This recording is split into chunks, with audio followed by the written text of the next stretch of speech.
Good morning, Enrico. Morning, Slupeka. How are you? I'm good and yourself. I'm fine, thanks. Can't complain. Yes. Are we ready?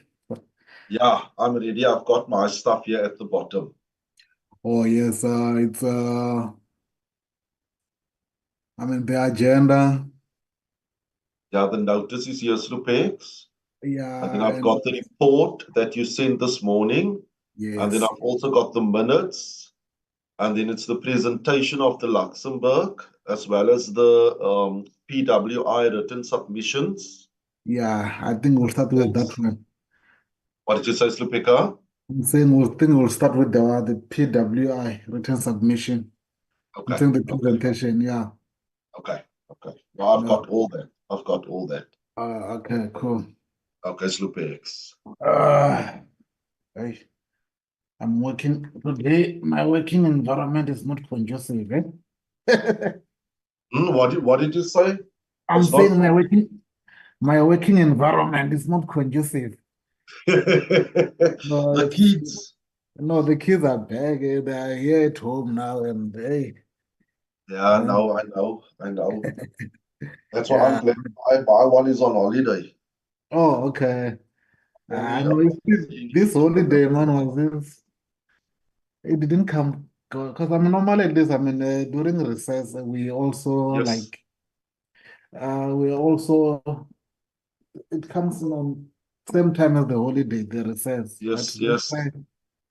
Yeah. Yeah, no, I will only see my one tomorrow.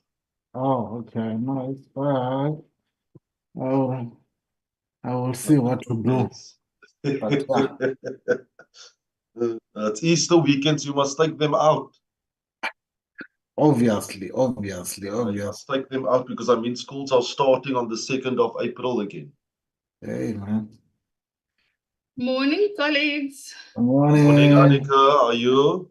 I've posted mine to their grandmother. So because they get so excited, man. Something happens at home, and even if I tell them I'm in a meeting, if the Yeah, cat no. if the cat has now caught something, they'll come running in here. Mm. Tell me quickly, I just want to share the presentation quickly because I was in a meeting yesterday and then my screen froze. Yeah, Um, you know what? I'm trying to give you the sharing rights. Can you just log out and log in again? I okay, want let's do so. something. Okay.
Hi, Anik.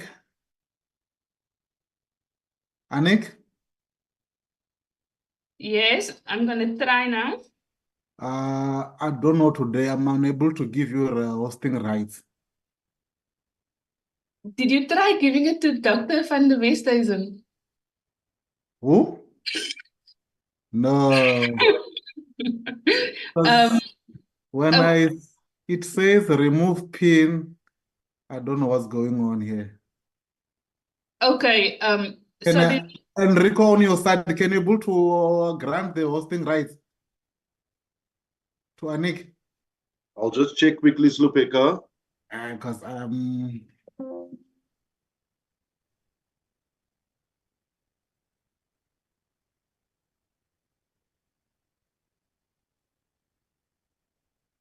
Slupex, must I make it the host or co-host? co-host. Right.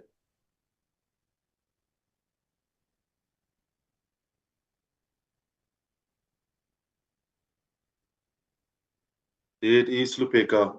Okay, no, it's fine. I'm not sure why I'm unable to make a. Oh, you know the reason why? why? Why Slupex? I don't know what happened. You are the host now yourself. Enrico. No, it's fine. I don't know what really happened. Because that's the why I wasn't able to give it the hosting right. No, it's fine. Okay, Um, Slupeka. and Okay. you guys can see my screen moving on your Yes, side? yes. Yes, Annika. Right, perfect. Okay, I'll see you guys in a bit. Ne? Okay, Annika. So I don't know how it is granted you as a host, but it's fine. Okay, Slupex. So you can also give me the Let me co-hosting just right check here. also myself, ne? Just, Select Committee on Transport. yeah. Yeah. It's Okay. You are okay, the host. Slupex. So it means when you start the meeting, you must record, eh? Yeah, okay, Slupeka. Okay, Okay. no problem.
Hi, Yannick. Ashbeka? I'm trying to call you. Okay, I'll give you a call back. No, no, it's fine. I send you a WhatsApp there. But you can call me back. It's fine. Okay, bye-bye.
Recording in progress.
Good morning, Chair.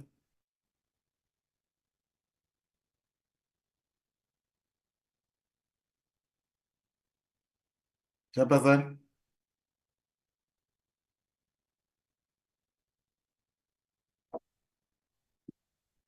Hi, Chair.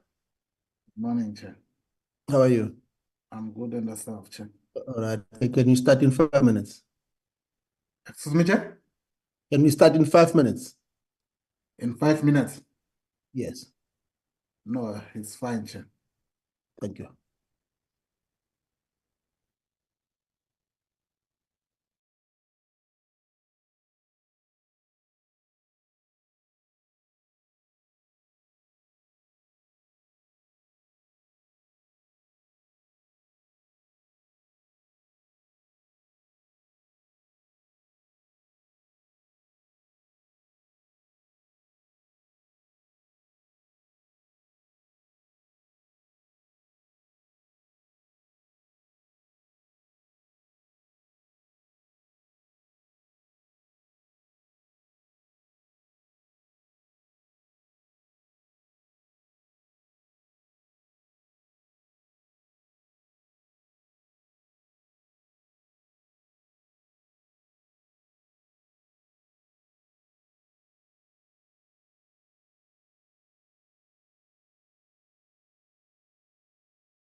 Yes, Committee Secretary.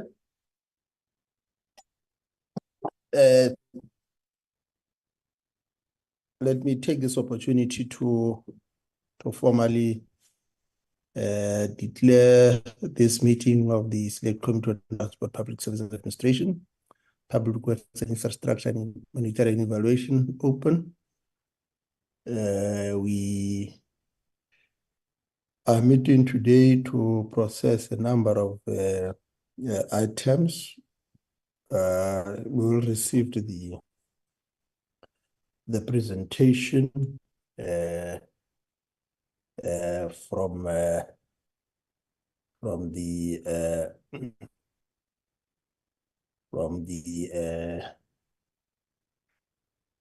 content advisor,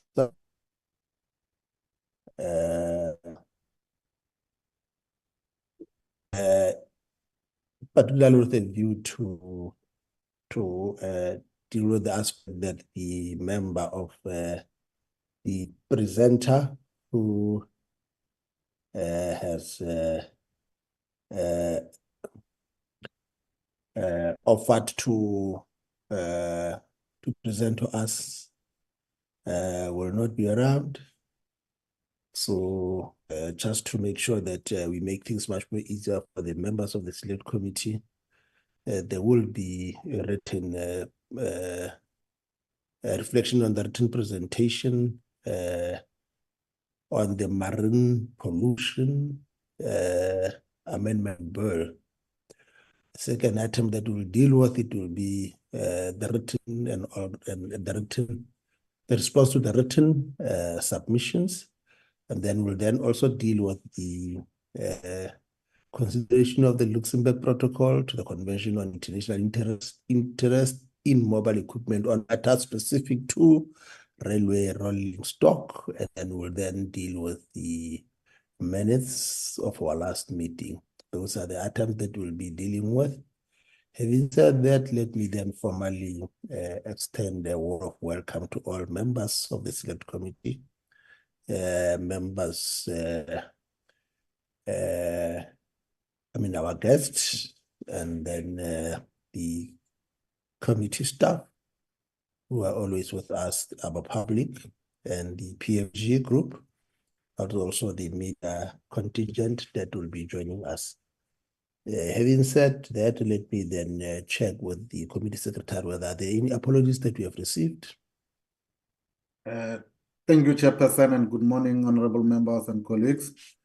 We did not receive any apology, but the only apology that we can note is Honorable Brotathets. He's raised the issue of connectivity, but he's in the meeting. Okay. I also see the hand of Tandy. Chairperson, maybe she's got an apology. Yes, Tandy. Good morning, Chair. Good Good morning, morning. honorable members. Yes, the minister is attending the cabinet this morning. So the delegation, we have the DDG rail for presenting the Luxembourg. We have a DDG maritime, Mr. Madia, also Mr. Ntuli, who will be responding to the comments that we received from the public. Thank you, Chairperson. Thank you, Tandy. Do we have the DM, Tandy? I don't see the DM in the platform, but I will check because he was due to travel to Cape Town this morning because of the answering of oral question in the National Assembly. I will check with the office now and then come back to the meeting. Thank you. Okay, Tandy. Having said that, let's then note those apologies from the ministry, and without any waste of time, let's then give over to Dr. Clark. Dr. Clark. Thank you, Chairperson, and good morning to everyone present on the platform.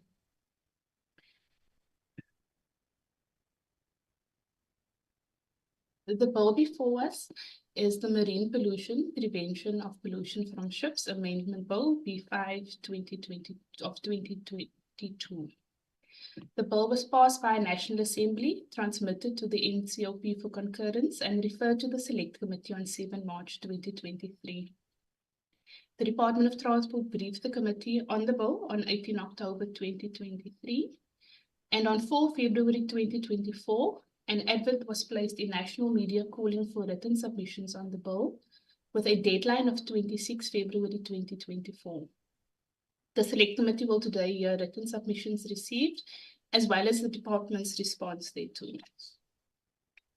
The objects of the bill is to amend the Marine Pollution Prevention of Pollution from Ships Act 1986 so as to give effect to Annexure 4 of the International Convention for the Prevention of Pollution from Ships, that international convention commonly being referred to as MARPOL. Further objects are to incorporate the 1997 protocol in order to give effect to Annexure 6 of the convention and to provide for matters connected therewith. So MARPOL Annexure 4 regulates the activities for treatment and safe disposal of sewage from ships, and MARPOL Annexure 6 is the main global instrument that addresses ship energy efficiency management and greenhouse gas emissions. The Select Committee received one written submission on the bill, and as the Chair has indicated, where stakeholders are not available to address the committee on the submission, I provide the committee with an overview of the submission received. The submission that was received from the Worldwide Fund for Nature, which is an international independent conservation organization. The WWF essentially had 4 areas of input that they provided submissions on. The first area of input was a strong call for the inclusion of greenhouse gases in the definition of pollutants or emissions associated with shipping. And the motivation is as follows. According to the United Nations Environmental Programme, air pollution also includes greenhouse gases such as carbon dioxide, methane, and nitrogen oxides. Anthropogenic greenhouse gases, being gases from human activities, such as shipping, are known to cause global warming and climate change. Greenhouse gases from shipping are mainly in the form of carbon dioxide from the combustion engine.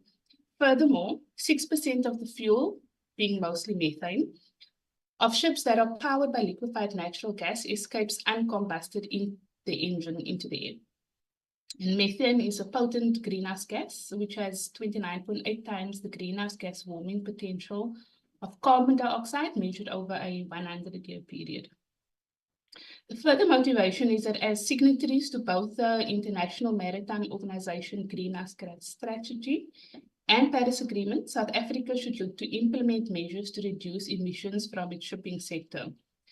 The indicative emission reduction targets, so those are the targets contained in the IMO Greenhouse Gas Strategy and the Paris Agreement, could be adopted to be part of South Africa's Maritime Pollution Act to ensure that reduction of greenhouse gas emissions is accounted for.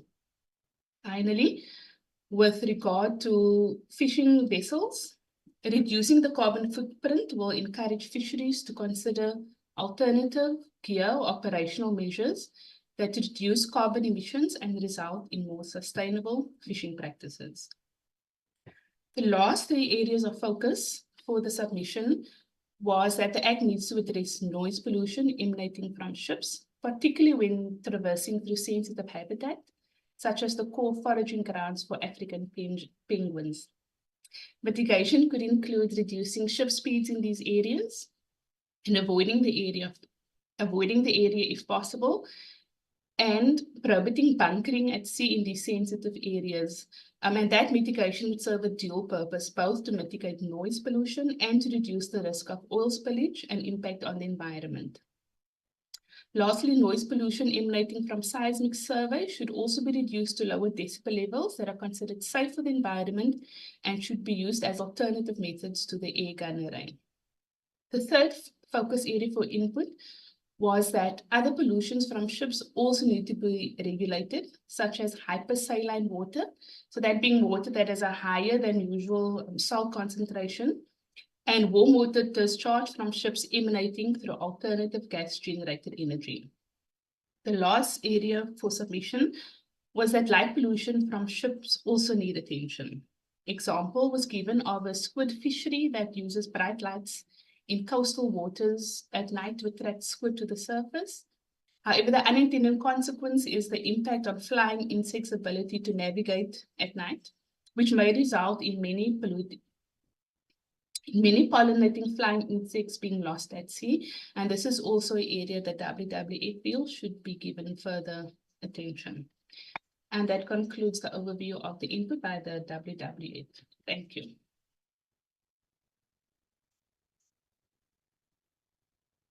Thank you, Doc, for taking us through the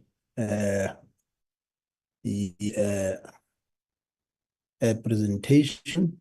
This, like as we have indicated, is the presentation from WWF, and there are areas definitely that are emerging from the presentation, and as a result thereof, I believe that it's only logical that we then take this opportunity to check with the members as to are there any other any clarity seeking questions that they would want to get from the presentation before we give over to the department to present. I think what is quite critical is the issues that are captured from the thrust of the presentation made by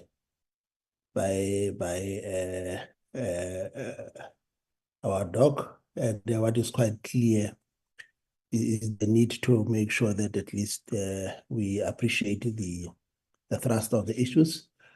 Honorable Khan, floor is yours. Thank you very much, Honorable Chair. Greetings to honorable members, the Department of Transport, the committee staff, and staff of Parliament. No, I just wanted to check when I look at the presentation or read the presentation. I don't know, maybe the department will be able to clarify, because the focus, I think, of the input is mainly on the greenhouse gas emissions. It is my understanding that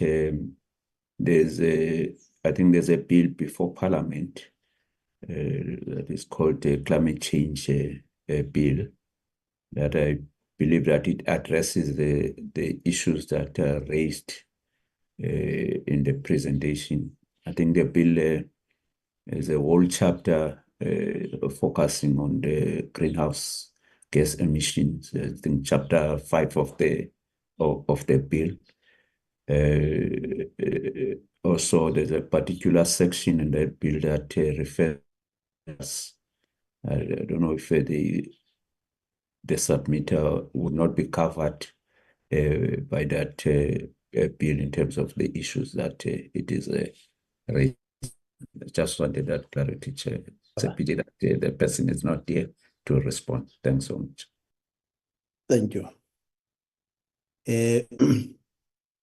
I think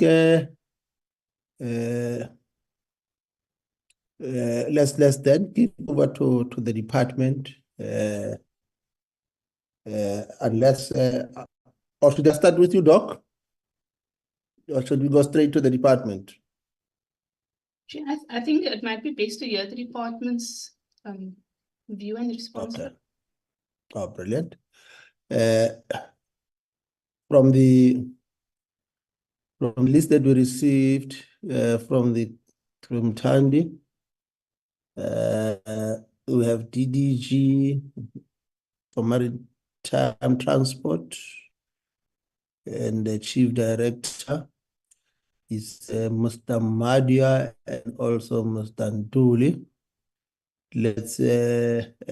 And also there will be Director for Legislation. Let's give to the DDG as guest. He will be able to guide in terms of who's the right person to respond, not only to the question posed by Honorable Khai, but also the thrust of the issues that are raised by the Worldwide Fund for Nature. Because from the report, clearly the thrust of WWF centered around reducing the ship speed within the area if possible, of sensitive habitat. It deals with the prohibition of bunkering, the noise pollution, but also light pollution from ship needs, which obviously I believe the department will be in a better position to give us their context and angle from where the concern of the WWF might be coming from. Over to you, DG.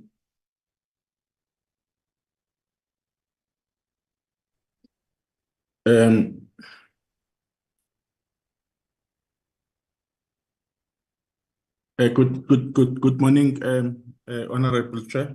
It's good to see you again, and esteemed members of the Select Committee, including the support staff of this esteemed committee. Chair, I was going to introduce my team, but you have done that on behalf of us. Thank you very much.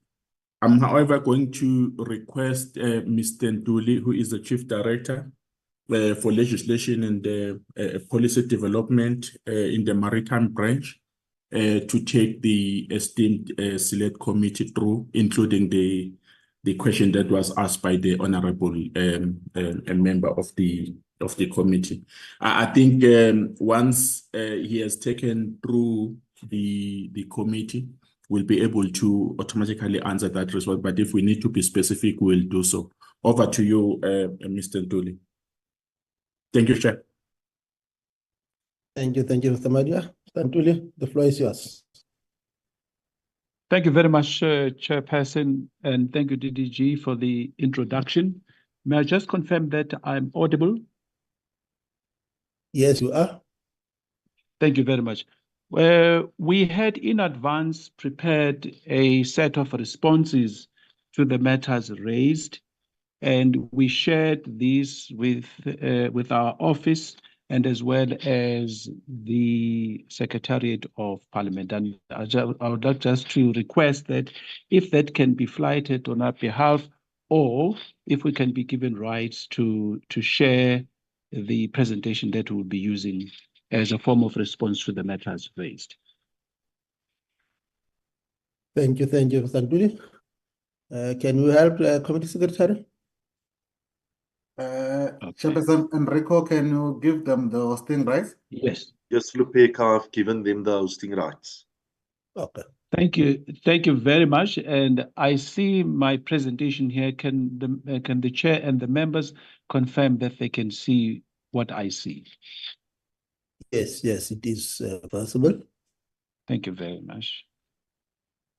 Firstly, I think we welcome the comments that were received from WWF, conveyed directly to the Select Committee, and as well as then shared by the Office of the Select Committee.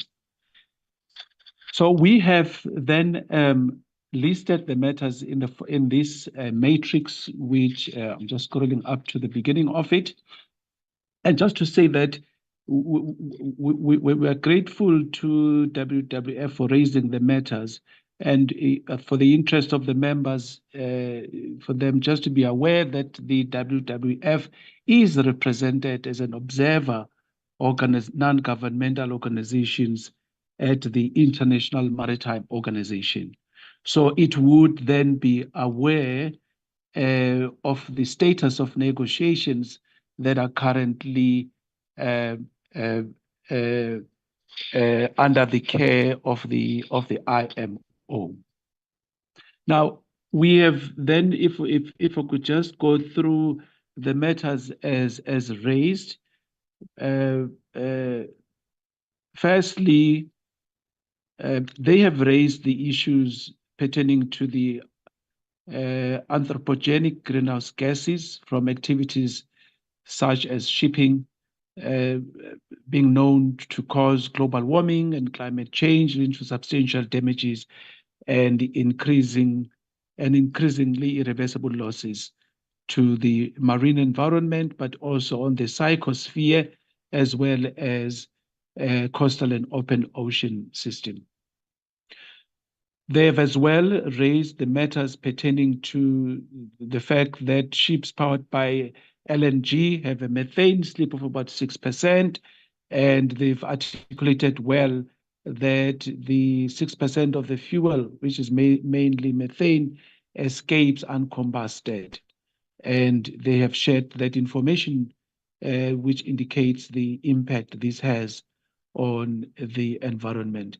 And they've as well just reminded the Select Committee that shipping itself contributes to about 3% of the annual greenhouse gas emissions globally.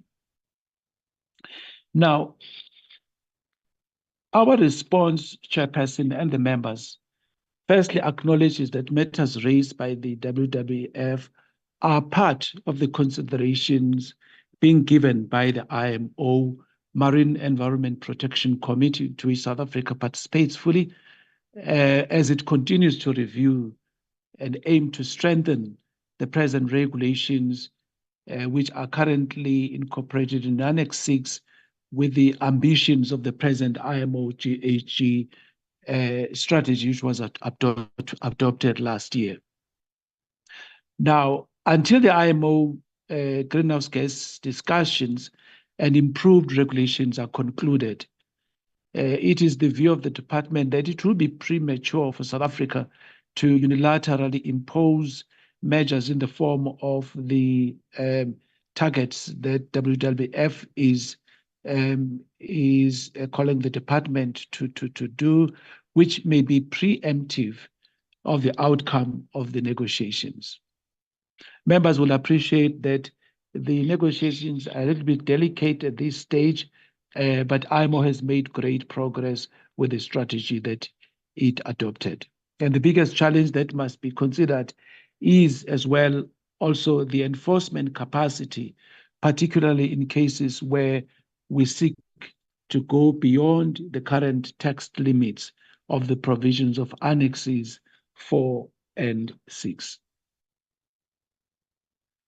It is therefore our view that as a state, we should continue working with the IMO in the development of future regulations, aiming at giving full effect to the IMO greenhouse gas emission strategy, and that South Africa must therefore prepare, as appropriate, new amendments soon after the approval by the relevant IMO organ of any new greenhouse gas emissions regulation measure.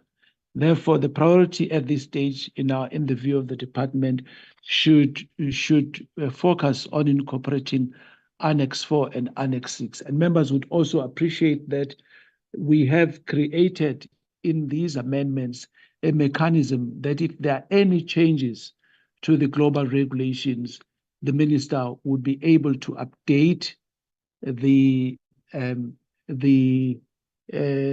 legislation in the form of making regulations to give effect to those changes that the IMO would have made.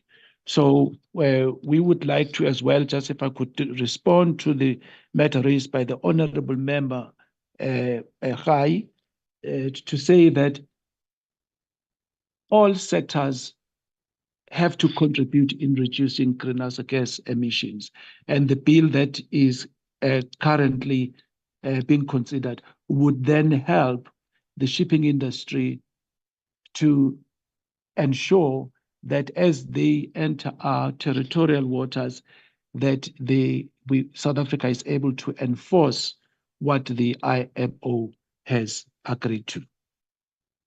Now, I would then move on to the next set of issues that we raised, and that relates to the opinion by the WWF that the bill needs also to make to address noise pollution emanating from ships, particularly when traversing through sensitive habitat, and mitigation could relate to reducing ship speed in these areas as one mitigating measure, or to avoid area, if possible, and to prohibit bunkering at sea in these sensitive areas.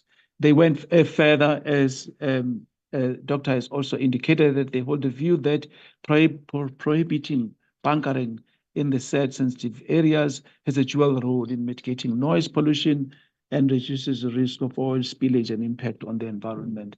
Our response is firstly on the noise, which is a matter that was also raised during the portfolio committee stages of the bill, and the response that we give here is the same response that we gave at that level, and that stipulates that there is currently no mandatory international agreement regulating noise pollution from international shipping.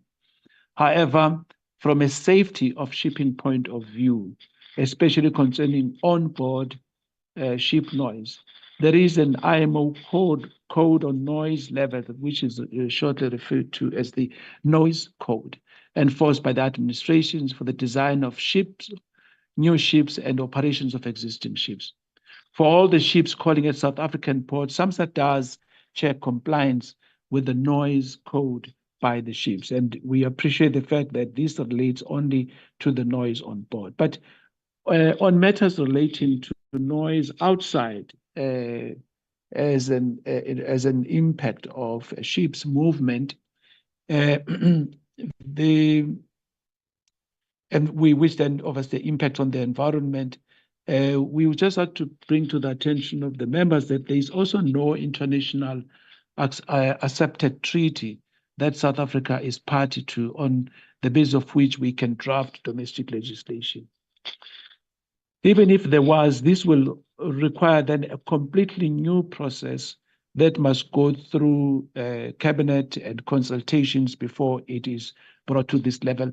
As members would appreciate that there will be a number of other organizations who would have a particular interest on the noise caused by ships movement. And with regards to seismic surveys, the view of the department is that pollution emanating from seismic surveys must be considered by the approving or licensing authority, so that these would be incorporated in the seismic survey or agreements or licensing regime that would then govern the performance of those companies that are doing these types of surveys.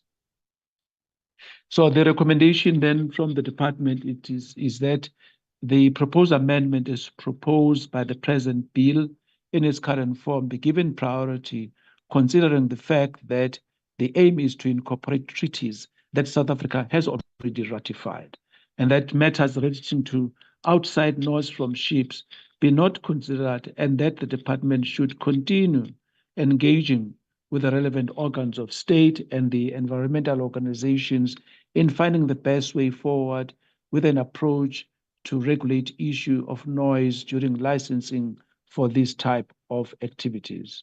So the mandate of the department is constrained by an absence of a global instrument that regulates international shipping as it relates to noise. Now, there was also a set of recommendations which covers other pollution forms, where WWF proposed the need to better regulate other pollution forms from ships, such as hypersaline water and warm water discharge from ships emanating through alternative gas-generated energy, and that department's attention was drawn to the fact that this has already led to several environmental negative impacts and the actions that they have taken to deal with these type of activities.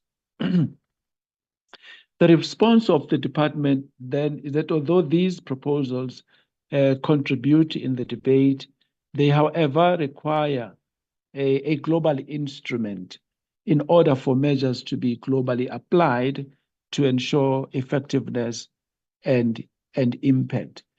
And that South Africa, working on her own in this globally regulated industry, could have unintended consequences, more especially in cases of having no enforcement capacity and non-existence of technical capacity within government for regulating these kind of activities.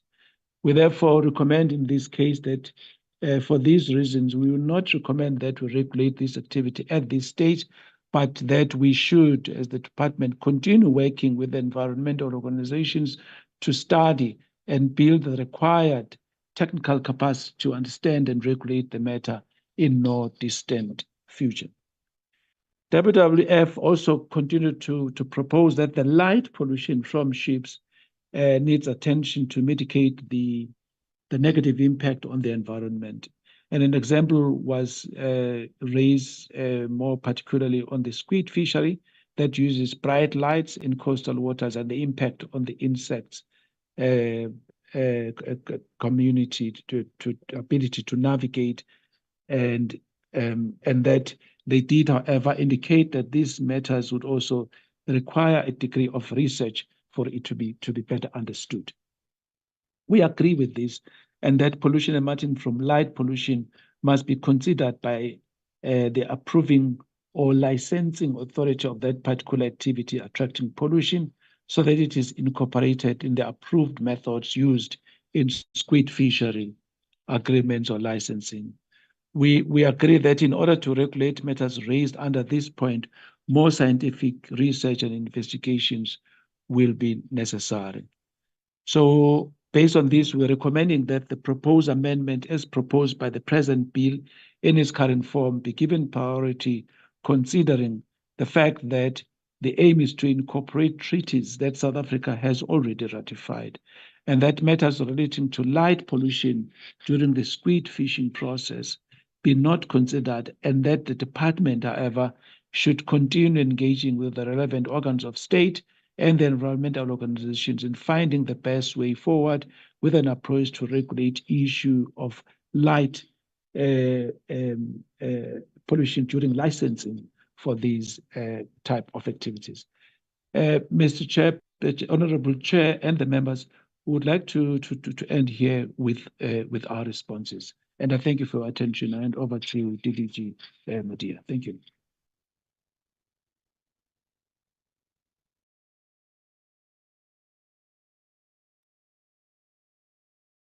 DDG. Thank you, Chair.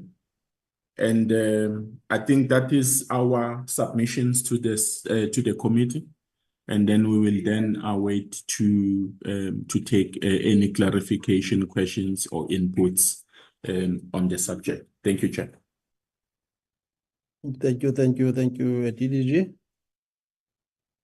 Honorable members, that is the response from the department to the submission by the WWF, and I believe the response to a larger degree respond to the issues raised. Let's assess as to whether are there any clarity-seeking questions that could be sought in relation to the response given by the department to the WWF's presentation. Honorable members.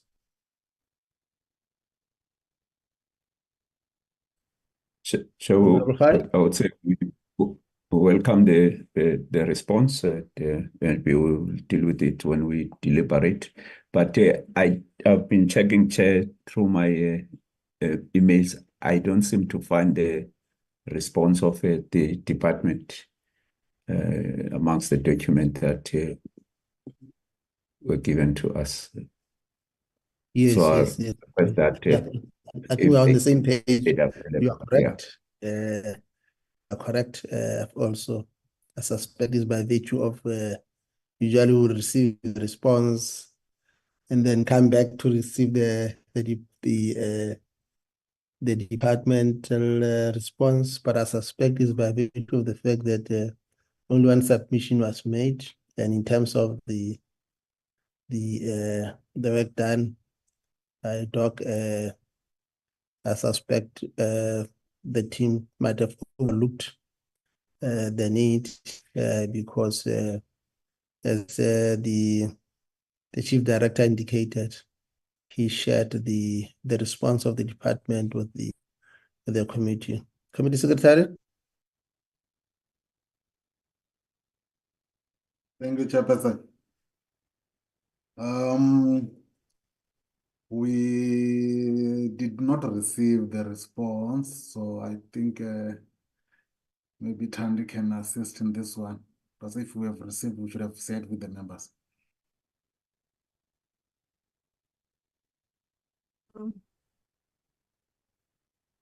Shupeka, I have not received. Can Mr. Ntuli send the response that he was presenting so that we can send it through to you? I have not received anything. Okay. Yes. Can we then agree that indeed that is the area that has to be closed, which obviously would have assisted members in terms of engaging with the presentation. Yes, maybe what we might have to do now, because in terms of our program, just want to check. In terms of our second term program, Committee Secretary, the negotiating mandate is on the 24th of April. And then consideration is on the 3rd of May. And the final mandate and the adoption of the report on the 8th of May.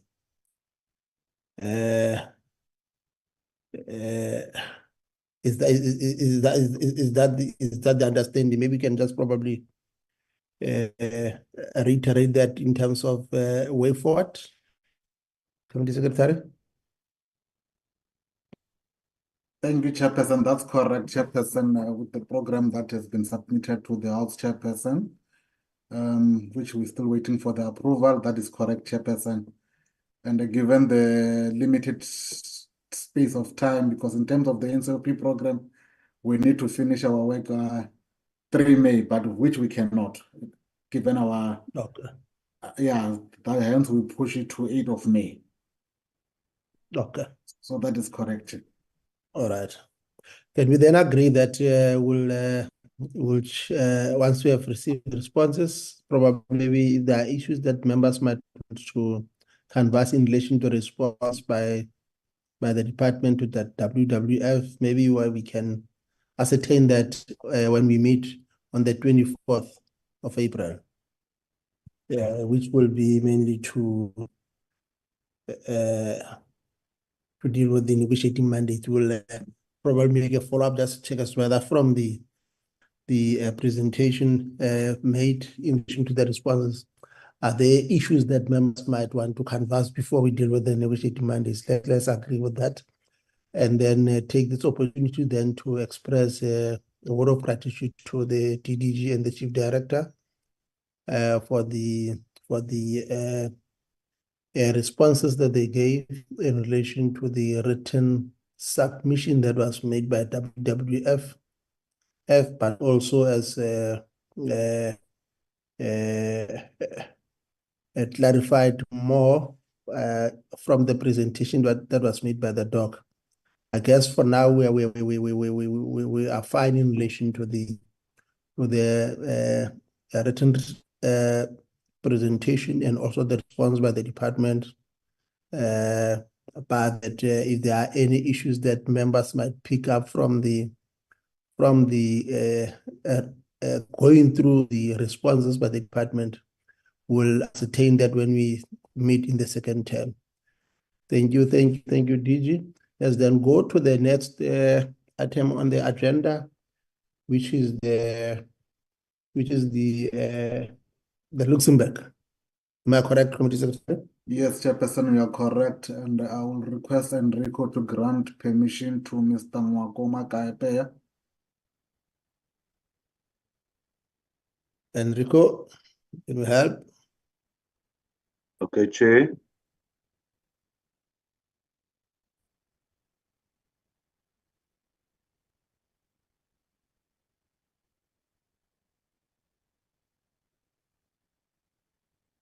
Good morning, Honorable Chair and honorable members of the Select Committee.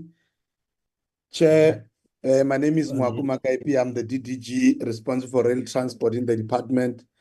Chair, I'm still trying to put the presentation in saying I'm disabled. Can I request that the Secretariat just help me so that I can then move with the presentation?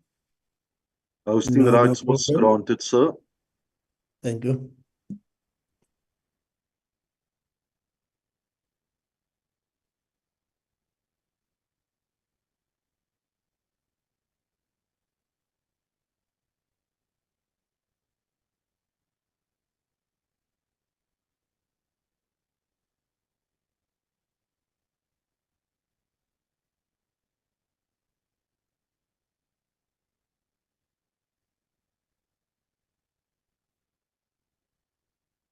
Are you managing, Mr. Kapia?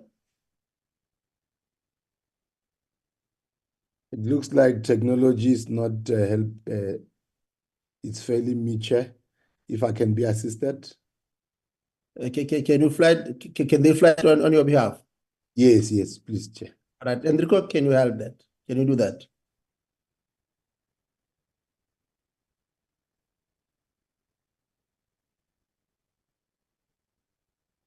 Thank you very much, Chair. Yes, I'm able to see the presentation. We can just put it on slide mode. We are, Chair, presenting to you the Luxembourg protocol, and we thank you for the opportunity, and let me greet you together with the honorable members of the committee.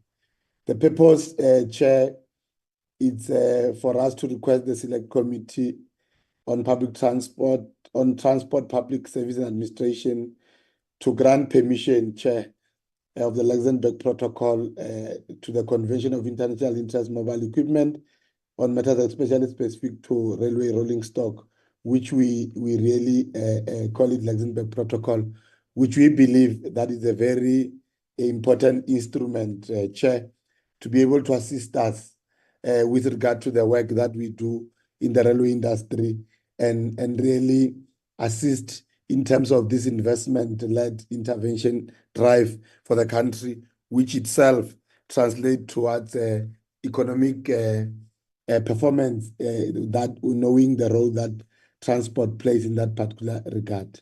Can we then move to the next slide, slide number 3 on the background, just to indicate that this Luxembourg Protocol to the convention, Chair, we are already as a country party to the Cape Town Convention, especially when it relates to the aircraft protocol. And we have really seen that there is benefits that those colleagues who are in the airline industry, especially aviation, were able to recoup some benefits, especially around 10% reduction in terms of the financing cost that they've been experiencing. And we are saying once the Luxembourg Protocol is ratified by Parliament, the Act will obviously have to be amended to include the element of railways in terms of the protocol. This Luxembourg Protocol, Chair and honorable members, was adopted at Luxembourg on the 23rd of February 2007, which was at a diplomatic conference. That diplomatic conference was really attended by 42 states, which saw the critical need of this, and 12 international organizations, which are really involved in the issues of railways. And in that particular regard, the conference was sponsored by UNIROD, which is really an International Institute for Education of Private Law, where there is a number of members which really look at the interests of law and how do we deal with the issues of uniformity and application of law at various institutions.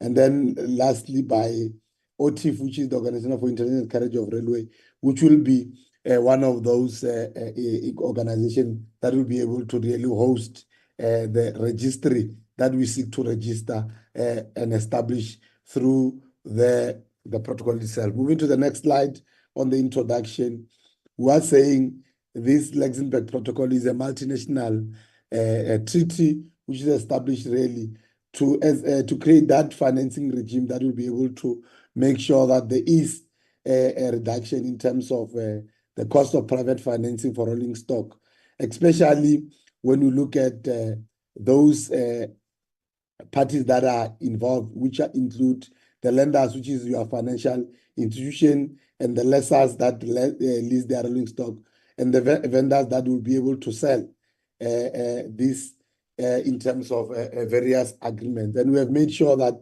in that process, we obviously consult across the board in terms of those that are involved. But in terms of really the processes that we have followed, we have made sure that there is a presidential minute that was obtained by the Office of the President to make sure that it authorized the Minister of Transport to sign the protocol, which was signed by the previous Minister of Transport on the 22nd of March 2022. And then we then ran the approval process through Cabinet, and that was approved by, the protocol was approved by Cabinet to be submitted to Parliament on the 21st of June 2023.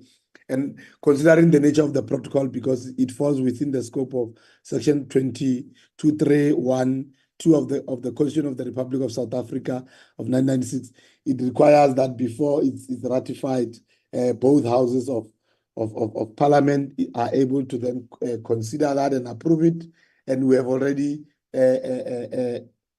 dealing with this process. We have went through the National Council of Province, the National Assembly, and now we are bringing it to you to be able to deal with that. Moving to the next slide on introduction, is that when we have been involved as a country with our internal process of ratification, there have been some movement on the protocol with other countries coming on board to deal with the ratification. And we are pleased to inform the committee that on the 3rd of March 2024, which is recently, the Luxembourg Protocol entered into force at a ceremony during a special intergovernmental meeting hosted by OTIF in Bern, because of the 4 countries that have already ratified, which really make sure that it is forced into force. This Organization for International Carriage of Railway, which was one of the sponsors of that particular conference that adopted the letter, is now formally the Secretariat of the Supervisory Authority, which supervises the implementation of the protocol itself in terms of those contracting states, and make sure that there is an international registry that is established, especially in terms of the railway rolling stock, with clear numbering, which can be monitored and is operational 24/7, especially to give comfort and security to the accredited users. It allocates the unique numbers to the rolling stock, and obviously those are separate registers. In terms of the status currently, is that those that have signatures of the protocol, it's really as a South Africa, we have Mozambique, we have France, Italy, Switzerland, Germany, and Spain, and United Kingdom. And those that have ratified is Luxembourg, Gabon, and Sweden. And Spain was the 4th country to ratify. And the protocol itself, for it to be enforced, needed those particular 4 states. It's currently, obviously, applies to 4 contracting states, which is Luxembourg, Gabon, and Sweden. And obviously, we are looking at the kind of the operational element to follow that as a country, so that once we deal with our internal processes, we're already really ready to comply. And in that regard, when this was established, South Africa was then obviously nominated by those countries to then they must be a part of the international registry of the supervisory authority to really understand some of the issues that are happening there and how the system is being set up so that we are able to comply once we are done with the country. Looking at the next slide, which is really the strategic of the license protocol. I mean, we have realized that over the years, as a rail sector, we've really wanted to raise a number of resources in terms of money to invest in our railways, but we have not really been able to do that. They've been inadequate, especially with the 300 billion that the Transnet wanted to raise. And we have really seen that affecting our state entities to really meet the obligation of that investment, because that results in high level of borrowings in terms of the percentage, especially. It really affects the investment climate that we want to deal with. And we know currently we even have some of the challenges in terms of the credit rating downgrades in terms of the country. So we believe that the protocol is really aligned to the policy and regulatory instrument of the country, namely the National Development Plan, in really making that there's investment in economic growth and the Economic and Reconstruction Recovery Plan. We direct that there is private sector participation, but at the same time, we believe that it really will assist the country in terms of the challenges that we have even slowed down the sector, especially coming from COVID itself. Moving to the next slide on the strategic focus, we really see this protocol really will assist the country with regard to the private sector financing appetite, especially with the rail policy, national rail policy white paper that will be approved by cabinet in March 2022, which really talks to the thrust of investment-led railways in the country to make sure that we can invest in the sector, and we must invite other players to be able to play that particular role, because the policy pronounced on the establishment of the rolling stock leasing companies, which we as government sees that as another funding stream to unlock investment, because government will then focus its effort on the below rail investment, which is infrastructure, which is your track and its associated system. And then the rail operating companies will then be able to then invest in this sector, which we see, I mean, the kind of studies that have happened and really and funding an industry of around 140 billion investment in the country. And we know that African Union in January 2015 has taken this decision to then say South Africa must be a manufacturing hub for rolling stock in Africa to be able to deepen the issue of investment. And we know we've already invested in terms of the Gibela factory in Ekurhuleni, which we want to use it as an instrument to be able to invest in the region and in SADC itself, and obviously in Africa. And how do we then make sure that when we go and do those investments together with PRASA and Transnet, we are protected in that regard? Because what the protocol does, it will make sure that it assists securing affordable private sector financing for the acquisition and obviously leasing of rolling stock, allowing exportation of rolling stock into the rest of Africa, because we as a country, we've already really got those requests, especially of some of the excess rolling stock that we really do. What we then see in the next slide, Chair, honorable members, as the advantages for the protocol is that it set out these common international legal instruments for funders, those that will be financing rolling stock, and obviously if there's challenges of default, we know that at least you can be able to know where is your rolling stock located because of the registry that you have talked about. We then obviously reduces the creditor's risk in supporting our policy imperatives. Like I've already talked to, that it has this register that it is obviously providing. We believe that with this unique rail vehicle identification system, the protocol will facilitate more affordable financing for the sector, and then to be able to support the element that we do. And one of the critical elements we know, when there's cheaper financing in the next slide, the protocol itself help us to lower the barriers of entry, especially in terms of the third-party access. Honorable members will know that Transnet is already in a process of consulting with the department on the network statement to ensure that they show the available capacity on the network. And we believe this protocol will play that role to make sure that, one, it promotes the new entrants, becomes easy for them to be able to get in. And we have already engaged with the financial institution in the country of how do we help them to get so that there's clear economic opportunities in the country and new business opportunities, and promoting transformation to make sure that we are able to deal with that. And there's been a study that was done by the Rail Working Group, which is a Swiss-based non-profit organization,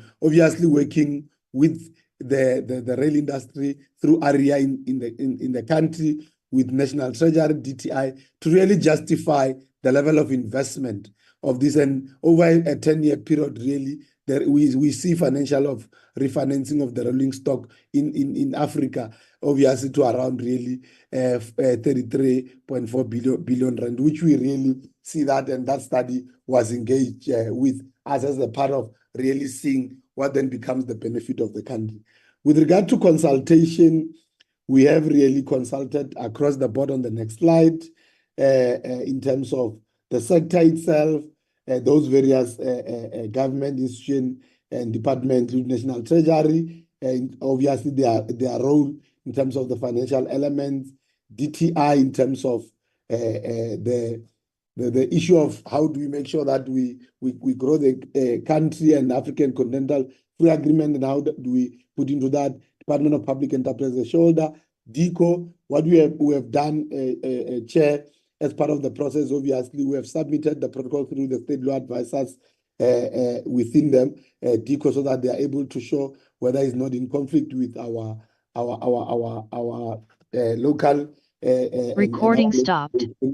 And we have engaged with PRASA, Transnet, Gautrain, and the export credit insurance companies, the business forums, and we have taken it through government approval process through the ESET cluster, the ICTS cluster, and we have obtained this legal opinion that I've talked to from both the Department of Justice and Constitutional Development and from International Relations and Cooperation. And both the law advisors advise that the protocol falls within the ambit of Recording in progress.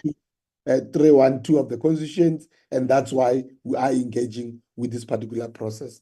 We believe, Honorable Chair and Honorable Members, that once the protocol really it is approved and ratified, it will support the policy imperatives of the country, being the white paper on the national rail policy, the road freight logistics roadmap that has really been just recently being approved by Cabinet. We then talks to how do we then crowd in private sector investment in the country, but understanding that strategic assets, which is the infrastructure of the railways, will still remain in the hands of government as an owner of that particular infrastructure, but allowing third-party access, third-party operators to come on the network where there's capacity in various models, either being concession on third-party access to really operate their trains, and government will be able to get some money out of that in terms of the access charge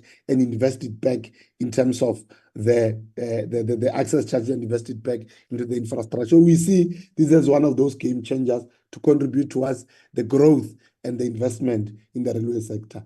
On the last slide, Chair, we therefore our recommendation saying we obviously it is recommended that the select committee grant permission for approval of the protocol by the NCOP for ratification in terms of Section 2312 of the Constitution of the Republic of South Africa of 1996.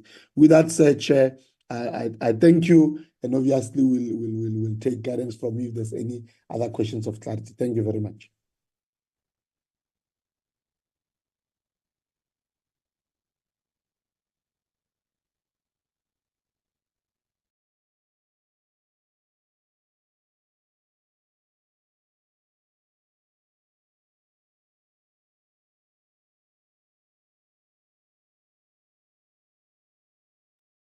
Chair is in mute.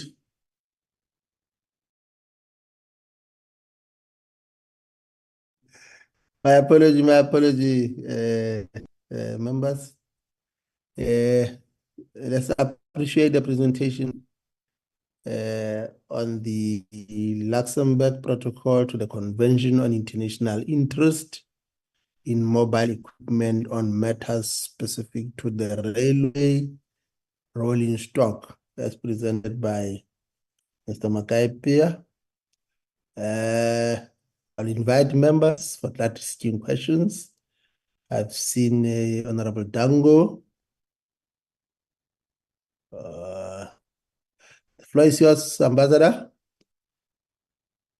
Thank you, Chairperson. Chairperson, just the question is, today are we required to ratify the protocol and the agreement as recommended by the presenter?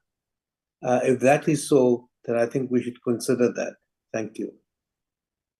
Thank you, Ambassador. Any further questions from members?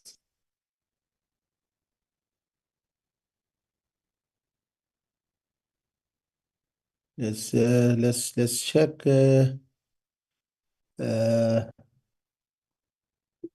Just this question from myself on the implication of this protocol on some of the existing agreement that we have, that PRAZA has with Gibela.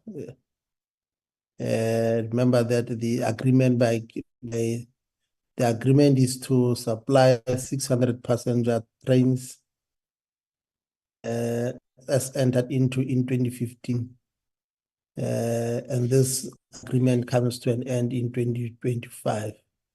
What will be the implication of this protocol on this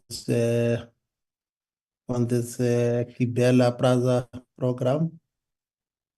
The second one, under Article 25 of the protocol, a contracting state could prevent creating from repossessing rolling stock that is habitually used for purpose of providing services of public importance. Now, the question is, what factors could be taken into consideration in making the determination that the freight rolling stock is deemed to be of such public importance? I think this is important because the understanding is that the state will have the ability to require a creditor to continue use of such equipment for the same purpose in exchange for government compensation equal to the greater one, the amount of government would be required to pay under its national law, and two, the market lease rental for such equipment. The next one also is relates to the fact that the understanding is that the registry would be operational by the fourth quarter of 2023, was the milestone that was reached as far back as June 2010. the Intergovernmental Organization for International Carriage by Rail and the International Institute for the Unification of Private began a tender process inviting interested parties to submit proposals to be appointed as the registrar for an international registry for railway stock. I think also the fact that the protocol applies to financing of rolling stock that operates domestically as well as internationally. And it also introduces a new global, unique, and permanent numbering system. The question is whether would entities such as South African Railway Safety Regulator, the Cross-Border Road Transport Authority, and Custom Authority with regulatory and enforcement mandates require access to the unique rail vehicle identification system? And if so, how will this access be facilitated? Then the last one is in relation to the fact that the Luxembourg Protocol will facilitate more affordable finance from the private sector to support new stock procurement as well as financing existing. Now the question just is as to whether will the implementation of the protocol allow the Department of Transport to increase its targeted transfer of freight from road to rail over the MTF period.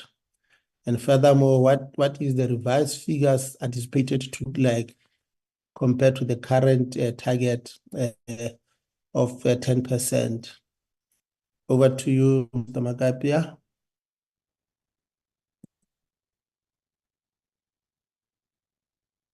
Thanks, Chair, for the questions. Chair, I had some challenges, I think, with my network. I could hear you when you talk about maybe the first question on the implication on Gibela trains.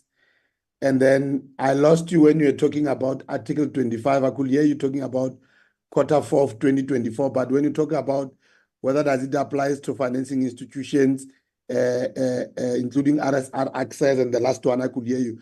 I don't know if Chair would mind to repeat that one just on the Article 25. I could only hear you talking about end of Q4, and then I'll then respond to all of them, Chair. Okay. I think from the presentation, you did indicate that the protocol set out common international legal rights of funders that is financing the rolling stock, but also it also includes the easing of easing repossession of collateral on debtor default or insolvency, thereby substantially reducing creditor risk and thus financing costs. So the question is, because under Article 25 of the protocol, a contracting state could prevent a creditor from repossessing a rolling stock that is habitually used for the purpose of providing services of a public importance, and that a state will have the ability to require a creditor to continue use of such equipment for the same purpose in exchange for government compensation equal to the greater one of the amount the government would be required to pay under its international law, and two, the market lease rental for such equipment.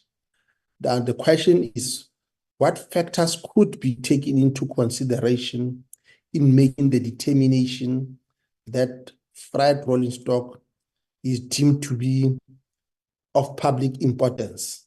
That's the question. Thank you.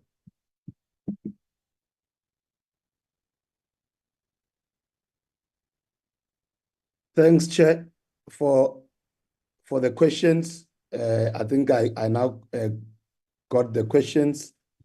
The first one, Chair, whether there'll be an implication of the protocol on the existing arrangement, especially those that of Gibela. The protocol as it is now, Chair, it doesn't obviously apply to us. And remember, the Gibela contract, it's a special purpose vehicle that was established by PRASA to be able to deliver the trains. And remember that as the state, we are fully gonna honor the contract because the contract was gazetted through by the Minister of Transport. So it will only apply to those obviously new initiatives that will happen beyond us obviously ratifying. So it won't really deal with those. So what will happen, Chair, is that once we get approval and ratification by both houses of Parliament on the protocol, what will then happen is that we'll then deposit obviously the instrument of our intention as the country. Then South Africa, through the Department of Transport, will be part now because we'll have ratified of the supervisory authority, which I said in the presentation that is already in force, which will then determine the rules of engagement of those that will be able to, so that when the issues are happening in the country, we're able to then tell the industry what are the compliance measures in terms of those. I mean, for us as government and as a shareholder, we'll then obviously represent the government SOEs, those that wants to do a business in terms of acquiring of the rolling stock, especially those operators. And we'll obviously working with the industry, which is the area and the rail working group, will obviously, upon ratification and when we participate in the OTF, be able to then give feedback to that, because RSR, obviously as the regulator in the industry, give permit in terms of the rolling stock that are applicable towards their standards internally. We believe that the protocol, Chair, on the question of whether it will help us in terms of really movement from road to rail and inclusion of the kind of tonnages that we want to help, we believe it will contribute, because one of the challenges that we are having and why we're able to drop from 254 million tons, Chair, is that in terms of the freight was because of the unavailability of rolling stock and some of those challenges by Transnet. So if you then have more operators on board, which can be able to bring in their rolling stock, which the open access framework and the private sector participation in line with the policy, obviously that will be able to assist us in terms of really moving some of the commodities that the mines are able to mine. And we believe it will assist us again, even in terms of the protection of jobs in the mining sector. So what is the projections now in our engagement? Chair, you'll remember that through the road freight logistics roadmap, there is a national logistics crisis committee which has been put there to be able to deal with the operational element and working closely with Transnet and the rail industry itself. And we have seen some increase and some changes, which is and the projection now in the next financial year that Transnet has put in terms of the tonnages is around 170 million tons. And obviously with more rolling stocks, you'll be able to then put more and be able to deal with those particular issues. So we believe really it is a contributory factor to be able to assist us with our policy mandate and the direction that government wants to take. With regard to the collateral and reposition, I mean, is that probably the factors that need to be taken into consideration, Chair, is really the issue of public interest with regard to that. And we'll obviously, when we discuss the details in terms of the supervisory authority and the kind of elements and the ratification that we want to put as a country, be able to then obviously deal with those conditions. But I'm sure as government, we'll be able to make sure that the interest of the country in terms of the work that we need to deal with are really taking into consideration the economic interest and what we want to support in terms of our movement from rail to rail imperatives moving forward. Chair. I think from my side, those will be my inputs into the questions that have been raised. Thanks very much, Chair. Thank you, Mr. Makapia, for the response. Ambassador, is that a legacy hand?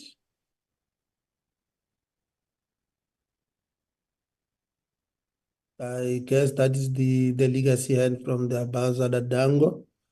And the sense that I get is that members are comfortable with the presentation that you made and also the responses that you gave in relation to the question that you posed.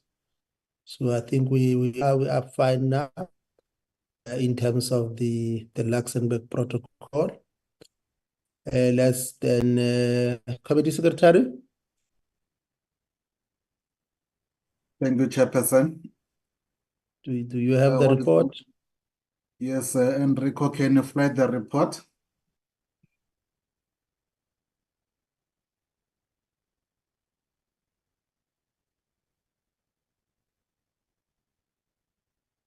Chairperson and honorable members, this is the report in front of you.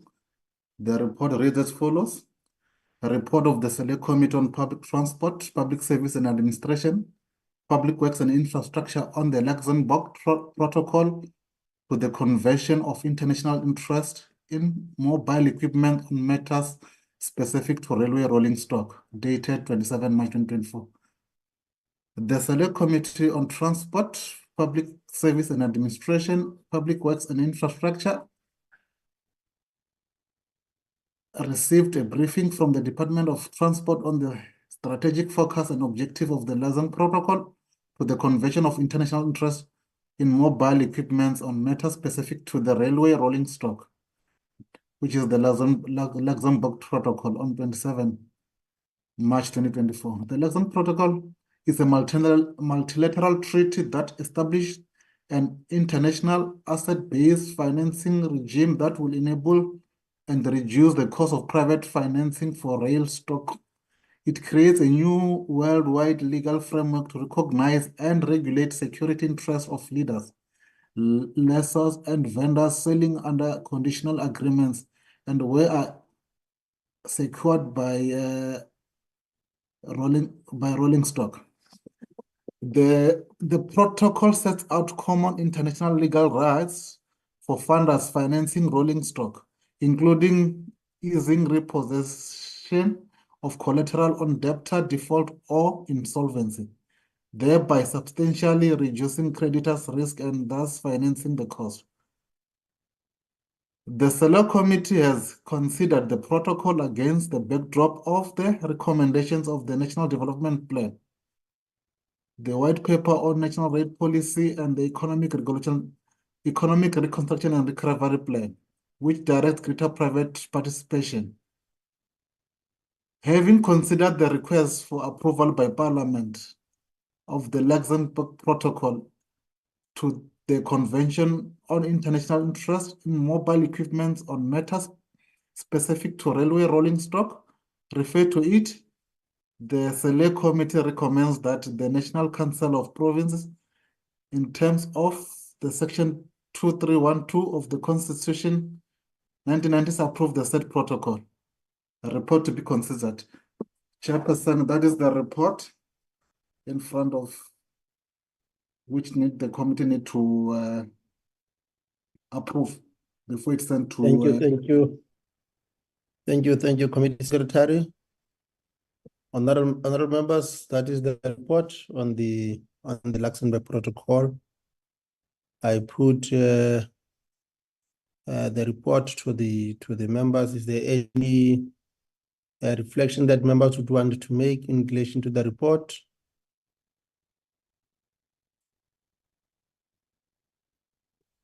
Any comment? Let me then put the report to the select committee. For those that are in favor of the select committee adopting the report on the Luxembourg Protocol, can they indicate that by raising their hand?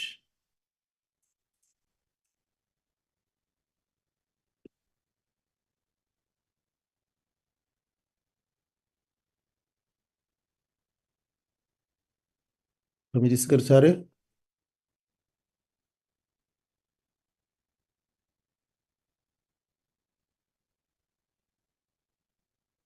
Rebecca? Sorry, Chairperson, I was muted. Yes. Yes, I will start the way the hands are reflected here in my platform. I see the hand of Honorable Dango from Gauteng, the hand of Honorable Boshoff from Pumalanga, the hand of Honorable Khai from Eastern Cape, and the hand of Honorable Mushodi from Free State, and the hand of yourself, Chairperson, from Northern Cape, and the hand of Honorable Brotathas from KwaZulu-Natal. Thank you. Committee Secretary. Can members lower their hands? Those that are against the adoption of the report on the Luxembourg Protocol, can they do that by using the raise your hand option?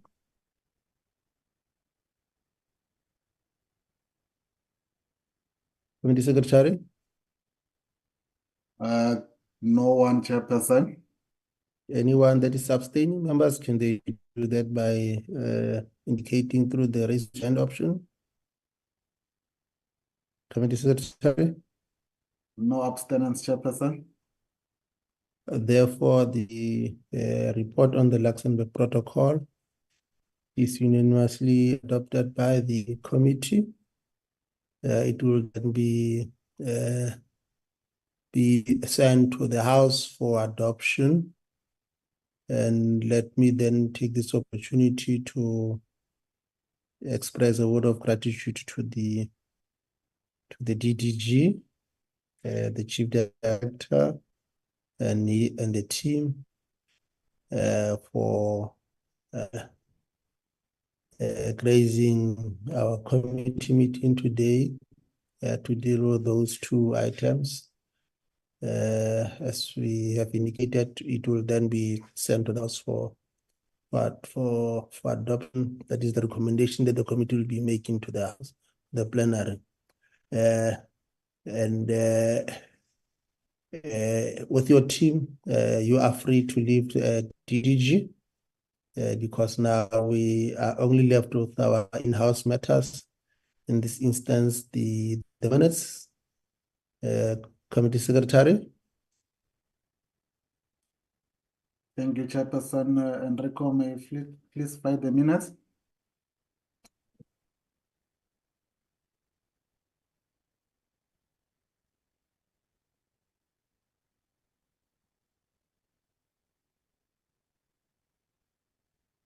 Yes, Committee Secretary. Chairperson, this is the minutes. I will request Enrico to go down.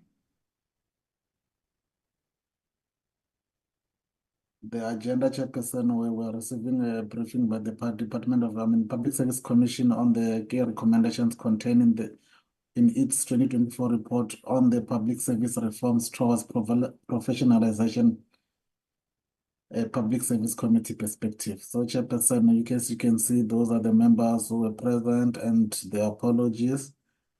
And our guest, the staff Chairperson. The apologies, as you can see, the presentation, Chairperson, the structure of the presentation.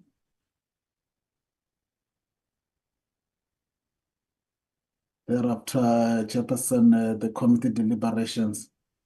Those are the committee deliberation, Chairperson. I will request and record to this not so fast. I won't go through them, but these are the deliberation, Chairperson. And the next item was the consideration of the President's letter on the implementation of the State Capture Commission recommendations.